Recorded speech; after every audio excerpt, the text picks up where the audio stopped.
Ya, ahora sí. Em, Habíamos hablado de antidepresivos, ¿cierto? De que de forma general, si lo queremos reducir a algo muy simple, hay que tener en cuenta de que la farmacología de los antidepresivos es bastante, puede llegar a ser bastante amplia, un tema muy profundo del cual conversar y analizar, pero lo que sí tienen que tener en cuenta es de que hoy en día para cualquier tipo de situación que requiera de estos tipos de tratamientos, hoy en día se reducen como a una familia, ¿cierto? Específica en particular, como lo son los inhibidores selectivos de la recaptación de serotonina. Y ahí encontramos de forma particular a la fluoxetina, ¿cierto? Derivados, paroxetina, por supuesto, sertralina, citalopram, y ya algunos otros fármacos que tienen otras características, ¿cierto? Bueno, hoy vamos a ir con sistema nervioso central, vamos a hablar de ansiolíticos, donde encontramos también algunos de estos, pero también nos vamos a meter un poquito en el tema de hipnóticos porque es súper importante. Van a tener bastante relación con pacientes que estén con este tipo de tratamientos, así hay que tener mucho ojo y probablemente más de alguna persona, cierto, del curso conoce o ha tenido alguna vez algún tipo de acercamiento a este tipo de sustancias, ya sea por asuntos personales o porque conoce gente que está con tratamiento y bueno, ya me lo han comentado en otras ocasiones, así que cualquier duda que vaya saliendo durante el transcurso, porque yo sé que este es un tema que les interesa mucho y todos creo que estamos de acuerdo que la salud mental es súper importante y y hay que darle el valor que se merece. Así que la farmacología, si bien es es una muy buena herramienta para el control y para poder, digamos, subsanar ciertas situaciones que ocurren en nuestro sistema nervioso, les he recalcado desde el inicio que una terapia farmacológica sin psicoterapia no tiene mucho valor. Así que eso no lo olviden nunca y eso siempre ustedes recomiéndenlo. Siempre insistan a sus pacientes, ¿cierto? Que cuando se encuentran con tratamiento de este tipo, busquen, ¿cierto? Algún tipo de ayuda basada en psicoterapia porque eso de una forma u otra permite, digamos, destejer un poco las ideas y al fin y al cabo volver a reincorporarlas de la forma que uno requeriría en realidad.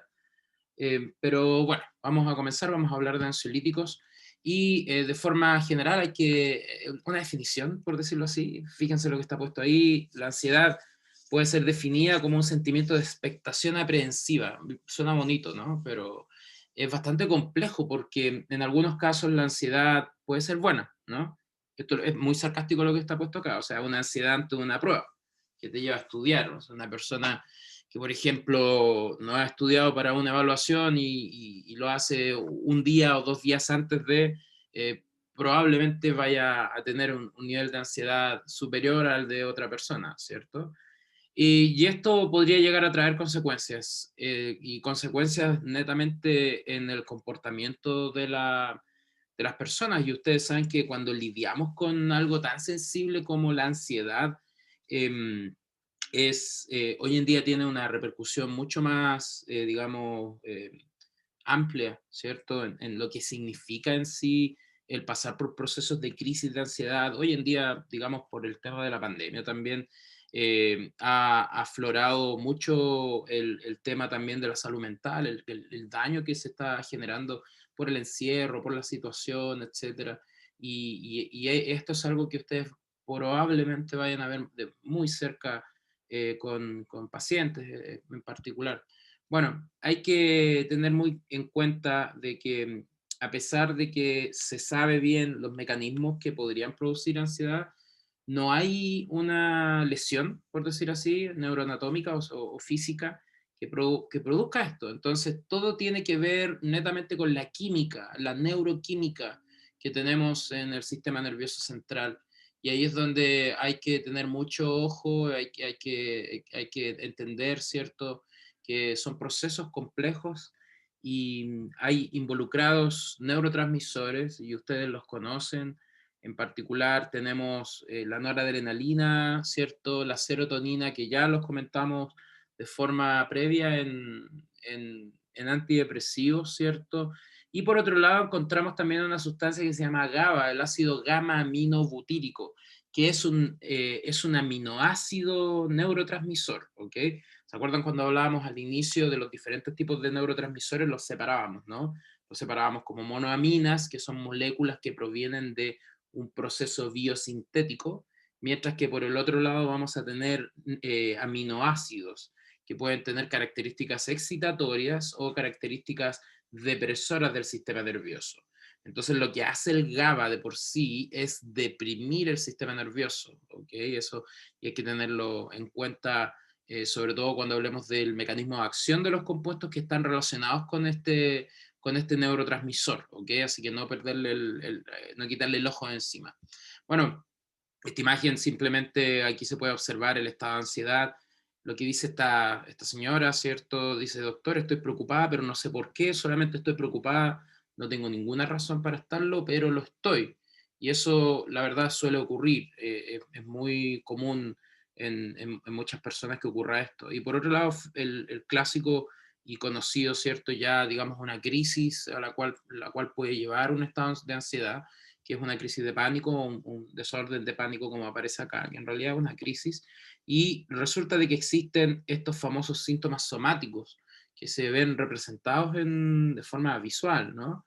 Entonces aquí se encuentra el dolor de pecho, que una persona piensa que está teniendo un infarto al miocardio, ¿cierto? Dificultad de respirar, esto que son como los pináculos, por decir así, de estos ataques de pánico, y a veces, bueno, los pacientes no reconocen que tienen esto de proceso ansioso y están pasando por esta sensación de, digamos, una perdición completa y impending doom, que suena bastante bien metal, puede sonar chistoso, pero hay una banda que se llama así, bueno, esa es otra historia.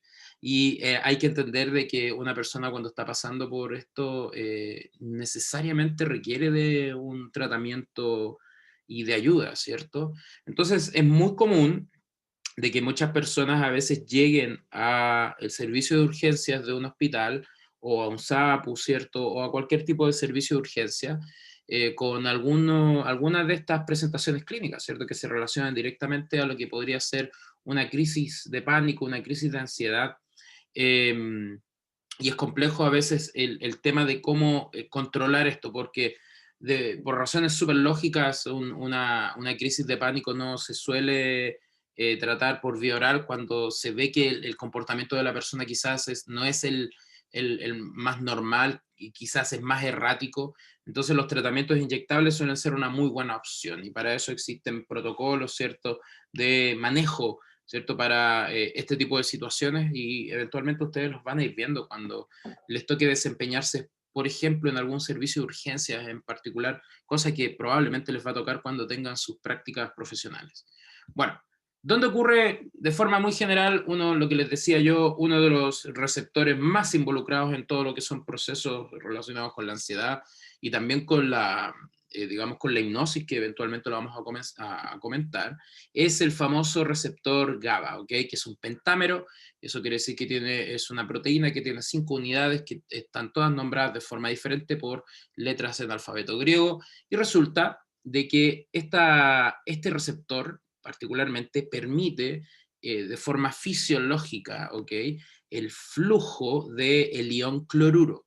Y el ion cloruro está totalmente reconocido como que su aumento, en este caso de flujo, puede, en este caso, permitir una hiperpolarización neuronal, lo cual reduce el número de potenciales de acción. Al ocurrir esta reducción de número de potenciales de acción, lo más probable es de que vaya a generar, entre comillas, una depresión del sistema nervioso central, ¿ok? Entonces, con el paso de los años, se han descubierto que existen un sinfín de compuestos que son muy activos o muy afines a los receptores GABA. ¿Ya? Y dentro de estos encontramos a las moléculas clásicas que son hoy en día como la piedra angular del tratamiento de la ansiedad, a las benzodiazepinas, ¿ok? Entonces dentro de ellas encontramos al diazepam, ¿cierto?, al alprazolam, al clonazepam, que son las más utilizadas sobre todo en atención primaria, y ya cuando llegamos o escalamos a otros niveles encontramos ya compuestos como el lorazepam, ¿cierto?, el midazolam, específicamente algunas otras sustancias, cierto clorazepato y ya, por supuesto, el flunitrazepam en casos más complejos, etcétera. Resulta de que también estos receptores han sido muy estudiados para otro tipo de compuestos que hoy en día se conocen como los fármacos Z, ¿ok? Nada que ver con Dragon Ball Z, sino que son los fármacos Z. ¿Por qué? Porque todos ellos comienzan con la letra Z, y aquí encontramos al Saleplon, encontramos a la Sopiclona y encontramos al Solpidem, que quizás más de alguna persona los conoce. Resulta de que cuáles son las características en especial que tienen estos fármacos, que los vamos a ver mucho más en detalle en hipnóticos, que viene justo después de ansiolíticos, porque resulta de que el tema con las benzodiazepinas es de que si bien son muy efectivas y tienen todas sus características súper definidas, pueden llegar a generar algunos temas relacionados con dependencia, ¿cierto? Y algunos efectos adversos que quizás no son muy deseados por las personas que los están consumiendo. Entonces, el tema viene o recae en que estos compuestos, ¿cierto? Estos fármacos Z que se les conoce, tienen algunas ventajas por sobre las benzodiazepinas. ¿Ok? Bueno, los fármacos Z son la sopiclona, lo voy a escribir acá, la sopiclona, el solpidem y el saleplon. Pero hoy en día los que más se utilizan son sopiclona y solpidem en APS. También existe una forma enantioméricamente pura de la sopiclona que se llama S-sopiclona, que resulta ser un compuesto un poquito más específico y que también está desprovisto de algunos de los efectos adversos que poseen, digamos, las benzodiazepinas, ¿ok? Que eso ya lo vamos a ir conversando. Entonces, eh, dicho eso, esta es como la estructura general, así funcionan, estos compuestos llegan acá, generan una apertura del canal GABA, lo cual hace aumentar el flujo de cloruro y de esa forma se deprime el sistema nervioso, o sea, se apaga, por decirlo así. Bueno, no solamente estos compuestos actúan sobre estos receptores, ¿cierto? Las benzodiazepinas, estos fármacos Z, sino que hay otras moléculas, como por ejemplo los barbitúricos, ¿ok? Barbitúricos que son compuestos muy antiguos para la utilización, o bueno, para el tratamiento de la epilepsia.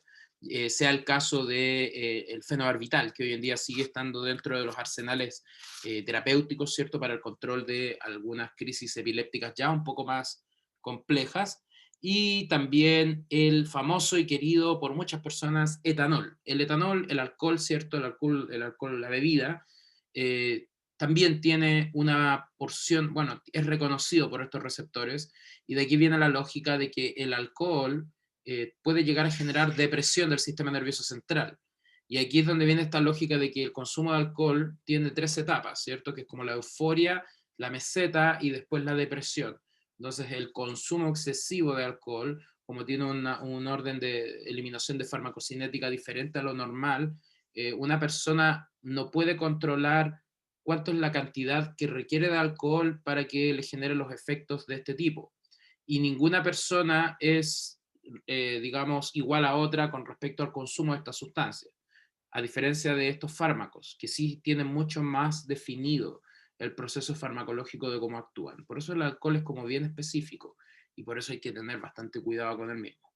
Bueno, los tipos de ansiedad, si nosotros nos ponemos esto, bueno, más relacionado con patología, no es mucho mi área, pero siempre igual hay que saber por qué estamos utilizando ciertas sustancias. Los trastornos de ansiedad, ¿cierto? Se pueden dividir ya sean generalizados o causados por un sinfín de motivos, como pueden observar acá, enfermedades pueden llegar a producirlos, claramente. Fármacos, ¿cierto? Algunos tratamientos farmacológicos pueden desembocar a que ciertos pacientes puedan generar estas crisis o estos trastornos, ¿cierto? De ansiedad. El uso y consumo de sustancias de abuso y, bueno, temas ya que se relacionan más con lo digamos, con el aspecto más basado en lo psicológico y por supuesto, cosas que tienen otro tipo de perfil, por ejemplo, aquí la desvinculación emocional y un sinfín de otros tipos de emociones y sensaciones también pueden estar generando estos trastornos. Y hay que ser muy responsable en ese aspecto. Hoy en día que se habla mucho de un montón de conceptos relacionados a lo que es las patologías relacionadas al sistema nervioso, el valor que tiene el poder entender, ¿cierto?, los procesos que ocurren y el cómo poder ayudar a la gente. Hay varias cosas que hay que considerar aquí. Bueno, las crisis de angustia, por supuesto, el pánico, esto es más complejo, ¿cierto? Cuando un paciente llega a ese punto tal en el cual ya no hay control. Y por supuesto también, si lo llevamos a otro punto de vista, este tipo de fármacos pueden ser utilizados mucho en las fobias. Ustedes saben de que hoy en día la descripción de los tipos de fobias que existen es inmenso. Hay un listado tremendo de, digamos, de causales para estas, digamos, fobias en particular. Y bueno, por otro lado, los trastornos obsesivos compulsivos. Siempre se dice de forma muy general de que todo el mundo tiene un TOC, ¿cierto? Yo tengo los míos, probablemente ustedes tengan los de ustedes, pero no necesariamente tienen que ser controlados con tratamiento farmacológico, sino hasta cuando ya ven que comienza a alterar un poco más aspectos de su entorno y cosas que podrían afectar su diario vivir. Y por supuesto los trastornos por estrés, que hoy en día yo creo es un tema, bueno, digamos, se ha estado tratando de controlar un poquito más esto porque ustedes ya sabrán, la pandemia no le hace bien a nadie, ¿cierto? Y al fin y al cabo eso también está estresando mucho a las personas. Y yo creo que ustedes pueden, no sé si lo pueden ver de forma personal o también proyectarlo a personas con las cuales conviven y conocen, ¿cierto? Muchas personas probablemente hayan cambiado mucho su forma de ser, ¿no? Gracias a esta situación que está ocurriendo hoy en día. Entonces, em, el año pasado, por ejemplo, a nivel de atención primaria, aumentaron mucho los nuevos pacientes dentro del programa salud mental y así como también en los programas de salud cardiovascular, por razones lógicas y obvias. Pero bueno, eso hay que tenerlo en cuenta para que esto lo puedan ir analizando, puedan ir buscando información. La verdad que es bastante interesante profundizar. Bueno, vamos a hablar entonces directamente de lo que nos interesa a nosotros, que son los tratamientos, ¿cierto? Vamos a partir particularmente con las benzodiazepinas. Como les había comentado, actúan sobre estos receptores que son los receptores GABA del ácido gamma-aminobutírico. Resulta de que el receptor GABA, este pentámero, ¿cierto? Esta proteína que tiene 5 porciones, tiene diferentes tipos, así como existe subclases, por decirlo así como existe el receptor alfa 1, alfa 2, beta 1, beta 2, ¿cierto? O los muscarínicos, los de serotonina, dopamina, qué sé yo. Existen también acá los GABA y los GABA-B. Los que están bien descritos para el tratamiento en especial o la actividad que tienen, digamos, compuestos como las benzodiazepinas son los de tipo GABA-A, ¿ok? Y resulta de que esto tiene un trasfondo histórico, ¿ok? Digamos las benzodiazepinas en sí. Se sabe de que clordiazepóxido, que hoy en día sigue siendo un fármaco que está vigente, pero ya no tiene mucha funcionalidad como un, digamos, ansiolítico, sino que se usa mucho más asociado a algunos fármacos para el tratamiento de malestares gastrointestinales. ¿Por qué? Porque también puede generar algún tipo de grado de relajo a nivel muscular. Bueno, resulta que a partir de este fueron apareciendo otros tipos de compuestos en base a, digamos, a la respuesta de la actividad extremadamente tóxica que podían tener los barbitúricos.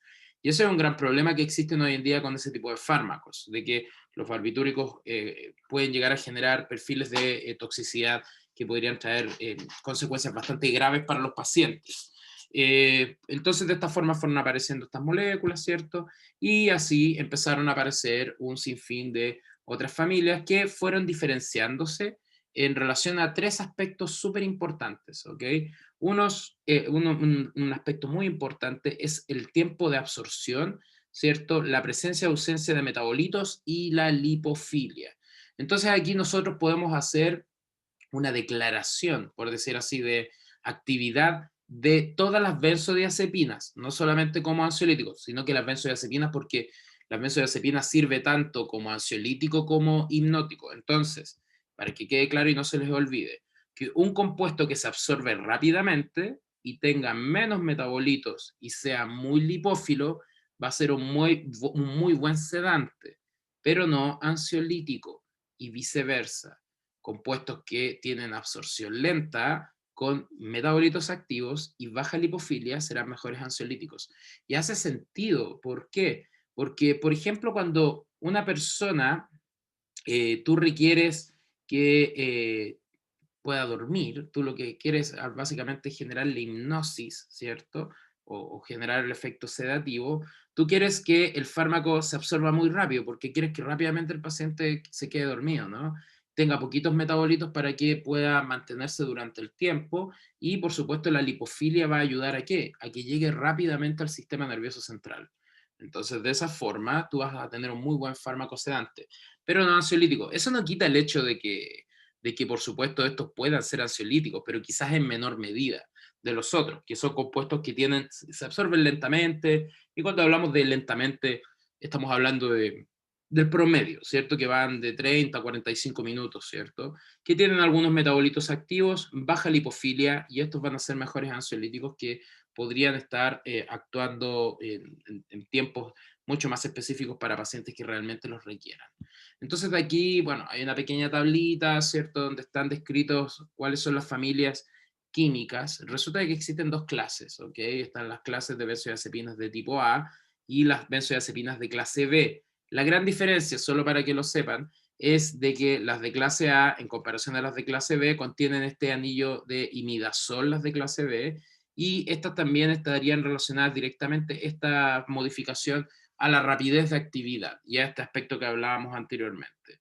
Entonces, por ejemplo, dentro de las clase A, encontramos unas muy conocidas, como lo son el clonazepam, ¿cierto? El diazepam como el representante, digamos, clásico, y ya cuando hablamos de las benzodiazepinas de clase B, encontramos al alprazolam, ¿cierto? Y al midazolam, que son como las cuatro más, digamos, utilizadas en el sistema de salud en nuestro país. Pero, por supuesto, existen otras alternativas, y estas otras alternativas normalmente suelen ser administradas por, digamos, médicos especialistas, ¿cierto? Existen fármacos como, bueno, el clobazam o el clotiazepam, que también hoy en día se usa mucho, asociado a algunos otros fármacos, pero que básicamente cumple el mismo rol, que es el generar este control de la ansiedad en el tiempo. Bueno, nosotros los podemos ir clasificando según el tiempo de acción, ¿cierto? Aquí podemos separarlos ya sea en fármacos que tienen acción corta, que quiere decir de que si se dan cuenta, en periodos muy cortos de tiempo pueden iniciar su actividad. El anillo característico se llama imidazol, con Z, así te lo voy a escribir acá. Es un anillo de imidazol o imidazólico. Bueno, resulta, bueno, en algunos casos están los triazoles, pero eso ya es otro tipo de modificación. Entonces, por otro lado, tenemos los fármacos de nada, tenemos los fármacos de acción intermedia, y aquí es donde encontramos básicamente a los que más se utilizan, por decirlo así, donde está el alprazolam, ¿cierto? Bueno, y en particular está también el lorazepam, que se suele utilizar bastante y que tiene mayor utilidad clínica. Entonces, resulta de que tiene un inicio igual intermedio, un poquito muy relacionado a los anteriores, pero el asunto es su tiempo de duración. Si se dan cuenta, son mucho más prolongados. Y ya después llegamos a los fármacos de duración más larga. Y aquí encontramos el clobazam, ¿cierto? O el caso específico del diazepam. Al diazepam hay que tenerle mucho respeto, por decirlo así. ¿Por qué? Porque es un fármaco que una vez que llega al cuerpo, ¿ok? Va a generar un metabolito, y como pueden observar acá, puede actuar hasta 100 horas específicamente, pero esas 100 horas no es porque solo diazepam lo haga, sino que diazepam en el organismo se metaboliza a nordiazepam. Y nordiazepam es el metabolito que puede llegar hasta más de 120 horas de actividad. Eso quiere decir de que puede permanecer mucho tiempo dando vueltas en el organismo. Y eso puede llegar a ser algo complicado, ¿cierto? Podría, por ejemplo, y de aquí viene esta razón lógica de no mezclar diferentes tipos de depresores, ¿sí? Y cuando se dice eso en específico, se dice a no tener que combinar alcohol, por ejemplo, con estas sustancias. ¿Por qué? Porque como el alcohol no es controlable en respecto a sus concentraciones, ¿cierto? Por su perfil de eliminación, puede llegar a generar perfiles de saturación. Y si tú tienes el alcohol, digamos, saturado y tienes una sustancia de este tipo que permanece mucho en el cuerpo, lo más probable es de que vayas a generar una sinergia con respecto al proceso de depresión del sistema nervioso. Y eso puede llevar al coma y a la muerte. Entonces, es muy complejo, ¿cierto? La manipulación. Bueno, aquí hay otro tema también, ustedes saben de que hoy en día es cultura popular, mucha gente consume estas sustancias como de forma recreacional y va de la mano por todo este proceso que les comentaba yo en un inicio de que hay como tres partes, ¿cierto? La primera etapa siempre es esta euforia que suelen generar estas sustancias y ya después pasan por todo el proceso de que es de depresión del sistema nervioso. Y ahí, bueno, ya entramos en otros términos. Pero dejar claro de que existen fármacos de diferentes tipos de acción dependiendo de sus tiempos de duración, ¿ok? Y el diazepam es uno de estos que tiene un tiempo de duración bastante prolongado. Bueno, esto es simplemente una imagen con respecto a la biotransformación que tienen muchos de los fármacos, en particular el caso del diazepam en específico y por supuesto todos sus derivados. Lo único que quiero que quede claro es de que la mayoría de todos los metabolitos que se producen de cualquiera de estos fármacos en específico van a tener al final una conjugación con ácido glucurónico, y esa conjugación va a permitir que el fármaco fácilmente se pueda orinar o se puede eliminar del cuerpo. Entonces, así ocurre con estos que se encuentran acá, como el diazepam, ¿cierto? El quetazolam, perdón, el demoxepam, el clordiazepóxido y otras sustancias como el clonazepam, ¿cierto? O el clobazam. Y esto normalmente ocurre con todos los fármacos, así como con otros, como el alprazolam, ¿cierto? El bromazepam, el midazolam, y todos al final van a terminar siendo conjugados y eliminados, independiente de la cantidad de metabolitos que estos puedan producir. Bueno, y hay que dejar claro de que, por supuesto, en el metabolismo vamos a encontrar dos fases, ¿cierto? La primera etapa, ustedes la conocen. A ver, la pregunta, entonces, clorazepato y prazepam también forman el metabolito de nordiazepam. Exacto, la mayoría, a ver, ¿a qué se debe esto? Buena pregunta. Resulta de que el diazepam es como la estructura genérica de lo que son todas las benzodiazepinas que tienen una utilidad clínica. Pero resulta de que este diazepam proviene químicamente del clordiazepóxido, o sea, técnicamente la misma estructura es para todos. Entonces, como todos estos comparten la misma estructura general, la mayoría de todos los que provienen de clordiazepóxido van a generar el nordiazepam.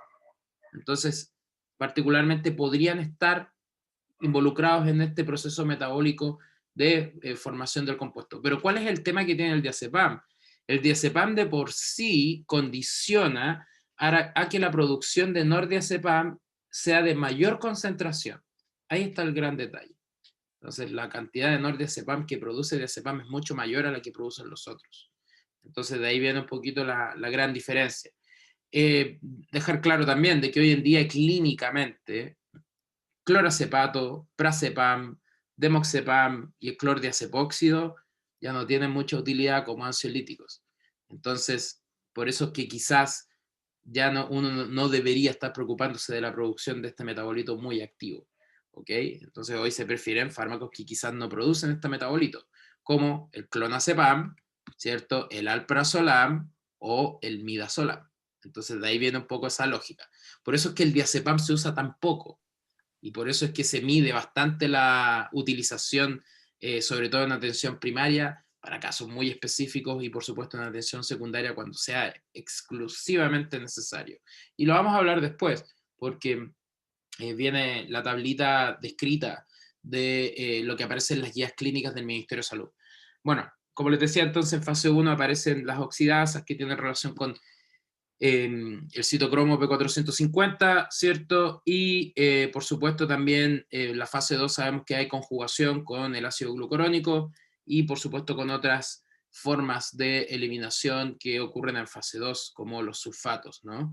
Y por supuesto la vida media va desde fármacos que tienen vidas medias muy cortitas, como el midazolam, porque se requiere que generen sedación rápido y que se elimine rápidamente el cuerpo, mientras que por otro lado diazepam, ¿cierto? Con su metabolito nordiazepam podrían estar rondando unas 120 horas en algunos casos.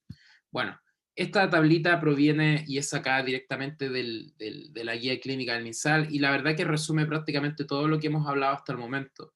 Y aquí aparecen en específico todos los fármacos que se encuentran en los arsenales, digamos, terapéuticos a lo largo de nuestro país.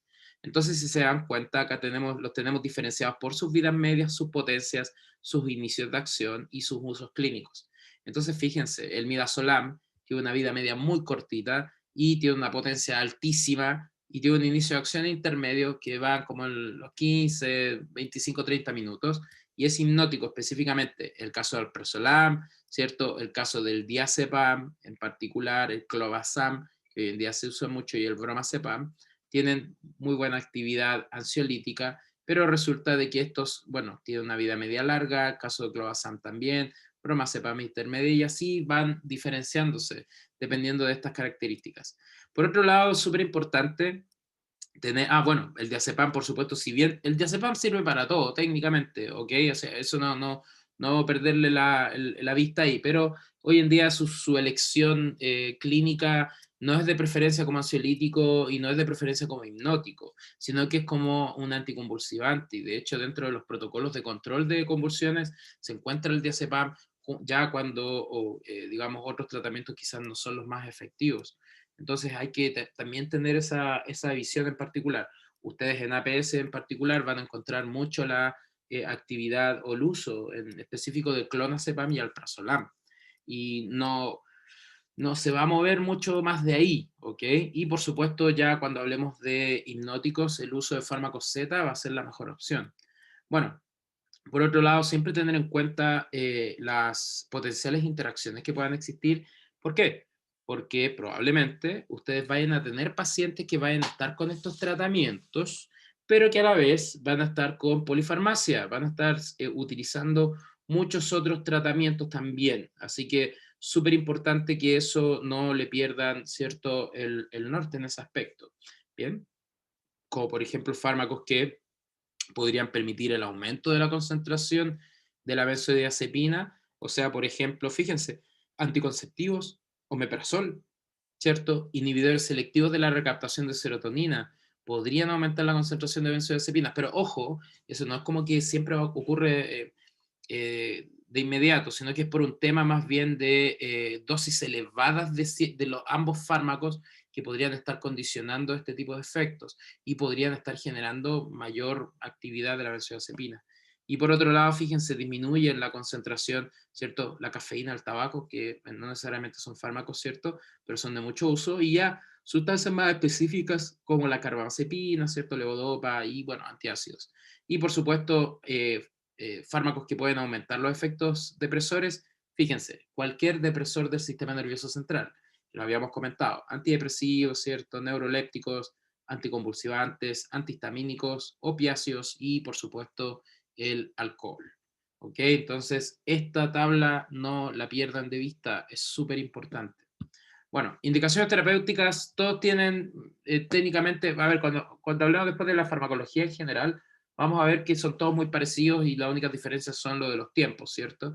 Pero para lo que se usan normalmente es para esto, los trastornos de ansiedad, ¿cierto? Las crisis de angustia, el alprazolam es muy utilizado para esto, y en las fobias, en este caso solo para la fobia social generalizada, el alprazolam y el clonazepam, que hoy en día tienen mucho valor en ese aspecto, ¿ok? Y por otro lado tenemos fármacos que tienen actividad miorelajante, que también se usan mucho, y sobre todo para los problemas musculares, ¿cierto?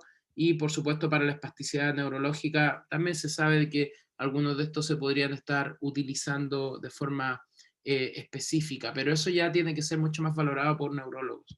Bueno, indicaciones, otras indicaciones particulares como anticonvulsivantes, como les decía yo, el diazepam suele ser bastante útil en específico, y el clonazepam también podría llegar a serlo, pero en dosis bastante elevadas, lo cual a veces no es conveniente. En el caso de la preeclampsia durante el embarazo, el diazepam suele ser utilizado. Muchas personas dirán, pero profe, no tiene contraindicación por que no se puede utilizar en pacientes embarazadas. Bueno, en casos específicos como estos, sí puede ser utilizado, y en la eclampsia la misma historia. Medicación preanestésica, suelen asociarse muchos de estos fármacos, ¿cierto? El caso del midazolam en particular suele estar dentro de las combinaciones anestésicas, y en el caso del síndrome de abstinencia alcohólica se suelen generar tratamientos en particular con diazepam, es reconocido, y la inducción hipnótica también, que vamos a hablar un poquito acerca de eso después. Bueno, acá hay una tablita que sería súper bueno que la revisaran igual, porque la verdad viene súper bien explicado las vías de administración de cada uno de ellos, para qué se utilizan, comentarios en particular de algunos de ellos y cuánto es el tiempo de vida media que pueden llegar a tener algunos de estos y por supuesto las dosificaciones. Esto es súper importante como para tenerlo en mente, ¿cierto? Con respecto a qué es lo que se van a encontrar en específico en algún momento de su desarrollo profesional. Bueno, reacciones adversas, y aquí es donde empieza un poco el tema de más relación con qué podría estar ocurriendo con estos cuando se dan en dosis un poquito más elevadas de lo normal.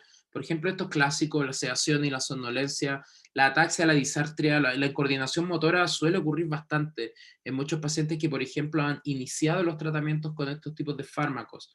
Y, por supuesto, también en los procesos de aumento de dosis, cuando se escala la dosis bastante de forma muy brusca, suelen ocurrir bastantes problemas de este tipo.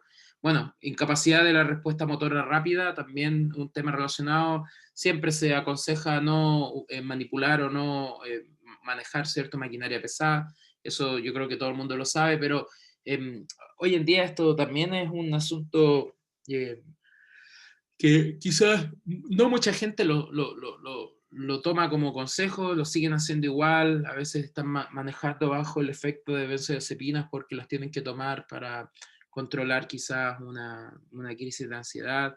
Bueno, esto también es bastante complejo, el tema de la amnesia anterógrada, porque por este efecto adverso se le ha dado un muy mal uso a este tipo de fármacos, ¿cierto?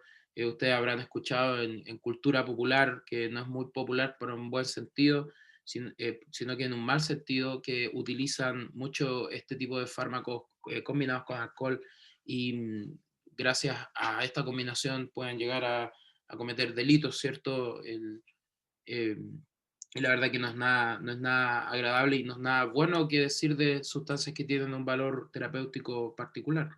Entonces, fármacos hoy en día como el flunitrazepam, ¿cierto? Tienen condición de venta súper específica porque son fármacos que generan, en el caso del diazepam también, en dosis bastante elevadas, bueno, no tan elevadas, las dosis sobre 10 miligramos pueden llegar a generar amnesia anterógrada. Una persona no se va a acordar absolutamente de nada de lo que le pasa al día siguiente. Y eso la verdad que puede llegar a ser un problema. Sobre todo personas que están constantemente siendo dosificadas con este tipo de fármacos. No es para que se asusten, ¿ok? O sea, como en plan, porque estoy tomando alprazolam o ahora clonazepam por lo que sea, voy a tener ese tipo de problemas. Esas son cosas que se tienen que ir valorando dependiendo de la dosis y el tiempo de tratamiento, ¿ok? Bueno, la hipotensión suele ocurrir y la depresión respiratoria, sobre todo en pacientes adultos mayores cuando la administración es por vía intravenosa. Pero hay descritos casos también en los cuales pacientes que están con benzodiazepinas suelen generar procesos hipotensivos y también pueden generar reacciones cutáneas como cualquier otro fármaco a los que potencialmente podrían ser alérgicos a una persona. Y por supuesto ya temas de irritabilidad, nerviosismo, agresividad también se encuentran bastante descritos. Si ustedes quieren saber más o quieren profundizar un poco la información con respecto a las benzodiazepinas, yo les recomiendo leer este artículo. ¿Okay? La verdad que está súper bien, es una revisión bastante buena, muy acabada, está en español, como pueden ver, y les puede ayudar mucho a profundizar sobre este tema, que es acerca del uso racional de benzodiazepinas. Hoy en día sigue siendo un tema bastante complejo. Y por otro lado, en la revista chilena de neuropsiquiatría, que este artículo es del año 2002, ya bastantes años atrás, también es súper bueno dejar claro de que muchos fármacos, en el caso, bueno, acá pone antidepresivos, pero el caso particular del alprazolam se puede utilizar asociado y tienen un esquema bastante particular de administración. Y es súper bueno tener en cuenta esto, porque ustedes eventualmente van a tener muchos pacientes que van a estar con tratamiento con alprazolam, a los cuales les van a estar dando, en este caso, dosificaciones segmentadas en 3 etapas en el día o en algunos casos en una, ¿cierto? Y hasta más o menos cumplir con la dosis que se requiere en algunos casos.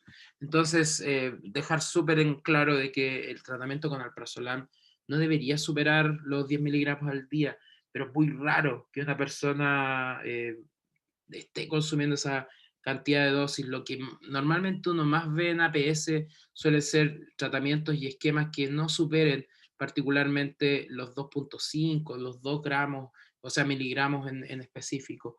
Y ya cuando hay pacientes que tienen crisis, ¿cierto?, un poco más complejas de manipular o controlar, ya ahí las dosis empiezan a escalar. Pero esto ya no es la labor del médico de APS, esto es la labor ya del especialista que tiene que ir controlando a los pacientes. Así que hay que tener mucho ojo con eso.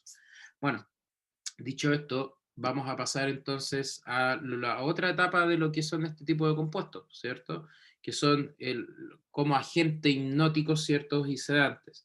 Entonces, fíjense, hay muchos factores que pueden estar influenciando la producción del sueño, y eso creo que ustedes lo conocen, ¿no?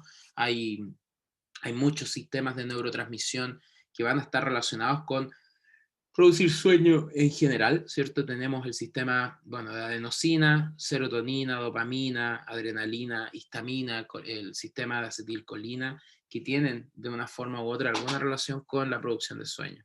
Entonces, como todos estos son blancos, se sabe de que los blancos terapéuticos van apuntando a este tipo de fármacos. Pero a los que hoy en día, como les decía hace un rato, a donde ha apuntado en los últimos años el tratamiento farmacológico, es al agonismo de los receptores GABA por esta actividad de las benzodiazepinas, que siguen siendo, digamos, los fármacos clave, entre comillas, dentro de la actividad digamos, efectos farmacológicos para estos fines. Y por supuesto, algunos otros que modulan los sistemas circadianos de la histamina, ¿cierto? La melatonina, que hoy en día está muy de moda, hay muchas personas que quizás han tenido acercamientos al consumo de melatonina, pero ojo, hay que tener ahí un tema que la melatonina de por sí tiene un mejor valor como un fármaco para poder mejorar el ciclo circadiano, ¿ok? O regularlo de forma general antes que como un hipnótico, ¿ok? Porque resulta de que cuando una persona tiene el ciclo circadiano, digamos, alterado, lo más probable es de que va a tener muchos problemas con el sueño. Entonces este fármaco lo que hace es permitir arreglar eso, es permitir hacer de que los ciclos tengan sus horas de luz, horas de oscuridad, etcétera, y al final es un tema ya de modulación de este neurotransmisor que se encuentra en el sistema nervioso central. Bueno, hay asuntos también con la dieta y muchas cosas relacionadas que lo podríamos comentar después. Bueno, nos vamos a enfocar en la relación estructura y actividad. En realidad no quiero mucho entrar en detalles de eso, pero vamos a hablar de algunos fármacos específicos. Les pongo este monito, ¿cierto? Este cómic, y yo creo que a más de alguna persona le ocurre de que durante todo el día están muertos de sueño y en la noche no pueden dormir nada. Y esto la verdad es algo muy común, algo muy real y que a muchas personas les ocurre. Y hay que entender de que muchas personas no conciben el hecho de que tienen problemas con el sueño hasta cuando ya llegan a edades un poco más adultas. Y si es que uno ve desde joven que está teniendo problemas ya con esto, sería bueno tratar de buscar una forma de poder controlarlo o regularlo un poquito, porque no es muy bueno después llegar a sobre los 36, 37 años y estar durmiendo con suerte 3 horas al día. Y eso la verdad después te va a traer mayores consecuencias en el tiempo. Así que mucho ojo con eso, ¿ok? Bueno, ustedes que están en proceso de estudio, más aún. Bueno, el hipnótico ideal, ¿ok? Según las guías clínicas o según lo que dice la literatura, deberían tener ciertas características, ¿cierto? Que deberían inducir rápidamente y de forma segura el sueño. Eso es algo muy importante. Preservar la arquitectura del sueño, a lo que me refería con el ciclo, ¿cierto? Y debe mantener un sueño y prevenir los despertares repetidos en un periodo de 7 a 8 horas. Y no inducir efectos residuales en la mañana siguiente. Y eso es un gran problema que tienen normalmente los hipnóticos basados en benzodiazepinas, porque suelen generar este problema del sueño residual, este asunto de también un tema muscular, ¿ok?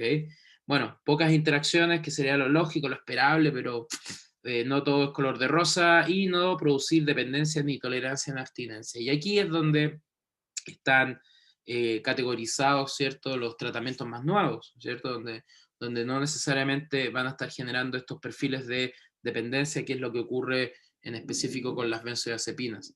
Y bueno, no deberían producir insomnio de rebote. Esto también es otra historia que cuando no se puede regular la arquitectura del sueño, el insomnio de rebote siempre va a aparecer.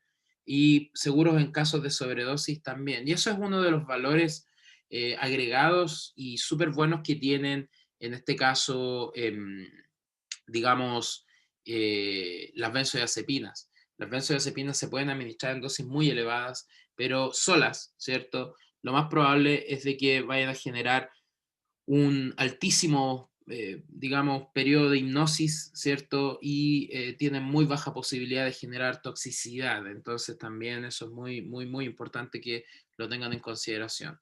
Bueno, por otro lado, nosotros podemos separar, dependiendo del tipo de insomnio, ¿cierto? O para lo que se vaya a utilizar específicamente estos fármacos, cuáles son los mejores tratamientos hoy en día. ¿Ok? Entonces, por ejemplo, según, fíjense, según el tipo de insomnio, según su duración, según el momento de la noche en el que aparece o por condiciones especiales, vamos a tener diferentes tipos de tratamientos.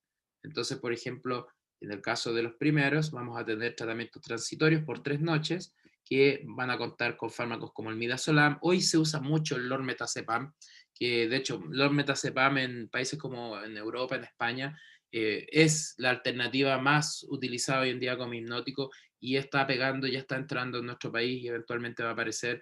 La particularidad que tiene es que se utilizan dosis muy bajas. Y ya para el aspecto crónico, el uso de alprazolam también tiene un valor súper grande y el lorazepam. Ya después encontramos otras alternativas, ¿cierto? Dependiendo del momento en la noche en el cual aparece, como Saleplon, ¿cierto? Solpidem y benzodiazepinas, dependiendo de su duración. Y ya para pacientes adultos mayores, el uso del lorazepam, Solpidem, ¿cierto? La esopiclona o derivados de la melatonina como el ramelteón suelen ser muy buenas opciones. Y también existen hoy en día algunas alternativas, y lo comentamos, ¿cierto?, en la clase de antidepresivos, antidepresivos que tienen un valor más allá del antidepresivo, sin valga la redundancia, sino que se pueden utilizar también como hipnóticos. Y es el caso de la trazodona, que hoy en día se usa bastante como un inductor del sueño. Y la verdad que hoy en día tiene una utilidad súper amplia. De hecho, en APS se prefiere dar a veces trazodona o quetiapina en dosis bajas antes de tener que estar ingresando al paciente a un tratamiento con benzodiazepinas por el temor a que pueda llegar a generar algún grado de dependencia. Y eso la verdad no es muy agradable para los pacientes que vayan a estar con este tipo de tratamientos.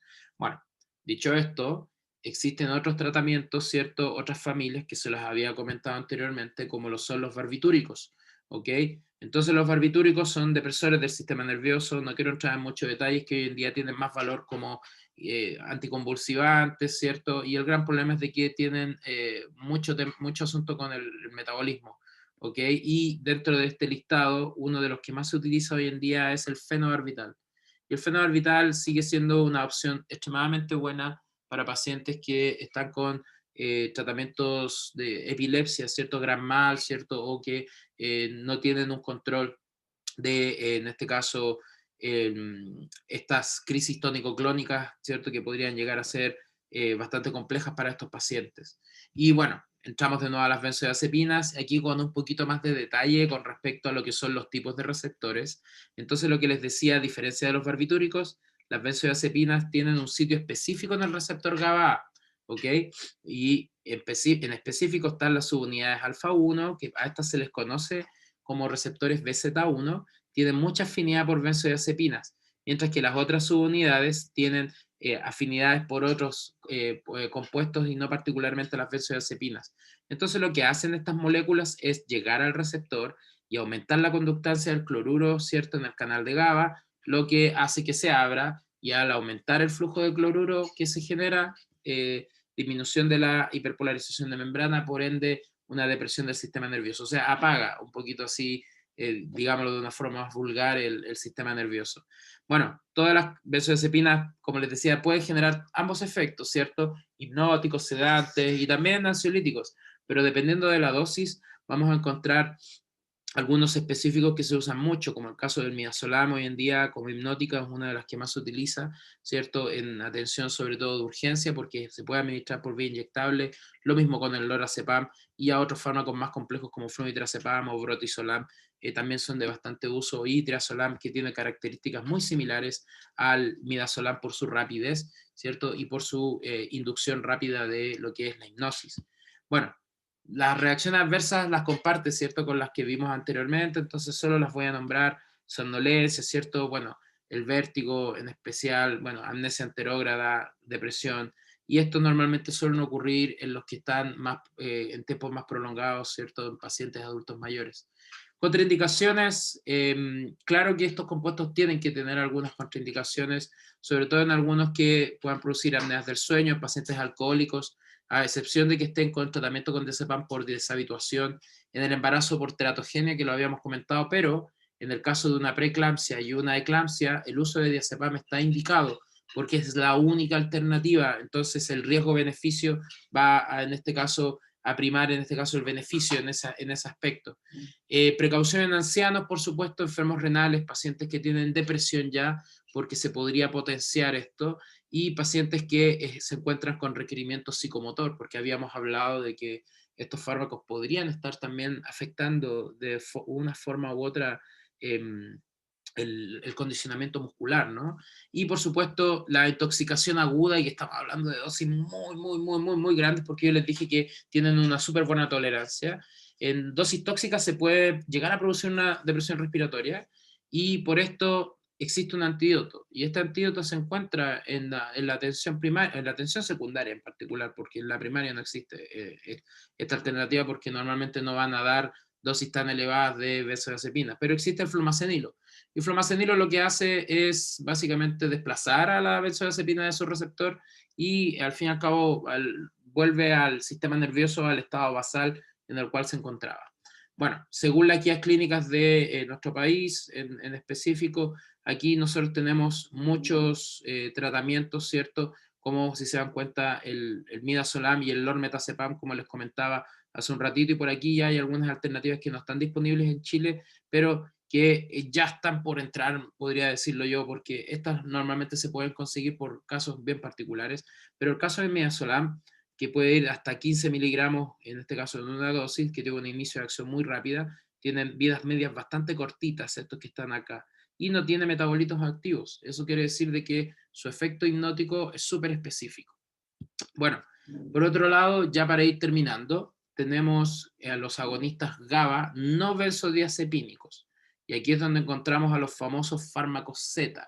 Entonces aquí encontramos a estos compuestos que actúan sobre el receptor GABA, que también actúan sobre esta zona, ¿cierto?, de la porción alfa-1, que se le conocen como receptor BZ1, y tienen relación con la hipnosis, y de esta forma aparecen estas moléculas como lo son solpidem, la sopiclona, ¿cierto? Y el saleplon para el tratamiento del insomnio. Entonces, estas tres moléculas no tienen ninguna relación química con las benzodiazepinas, por ende, no deberían estar generando algunos de esos problemas.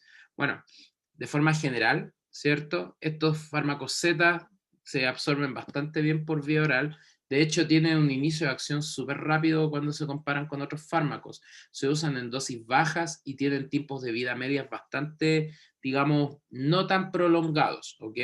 Entonces, lo bueno que tienen también es de que disminuyen los efectos residuales que producen las benzodiazepinas.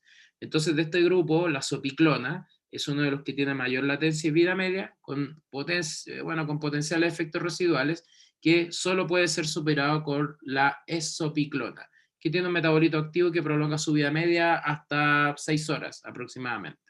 Luego sigue el solpidem, que tiene una vida media que va hasta las 2.5, 2.6 horas, y aproximadamente tiene un inicio de acción más rápido que el de la sopiclona. Y hoy en día estas dos son las alternativas que más se utilizan.